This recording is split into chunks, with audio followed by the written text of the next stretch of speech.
यहाँ सबैजनालाई स्वागत छ फेरि पनि मेरो नयाँ भिडियोमा। आजको भिडियो एउटा यात्राको बारेमा अनि यो यात्रा कामको सिलसिलामा सहकर्मीहरूसँग केराबारीदेखि लेटाङसम्मको यात्राको क्रममा एउटा स्थानले हामी सबैको ध्यान खिच्यो। स्कुलका विद्यार्थीहरू उत्साहका साथ फुटबल खेल्दै थिए। त्यो जोस, त्यो उमङ्ग साँच्चै नै यसले हाम्रो बाल्यकालको सम्झनाहरू ताजा बनाइदियो।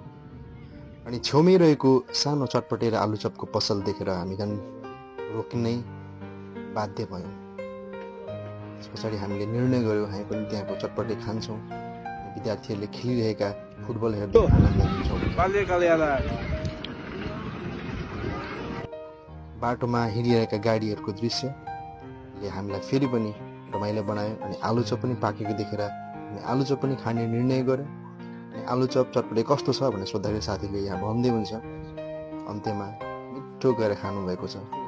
कस्तो छ त? मिठो मिठो मिठो मिठो। Thank you for watching.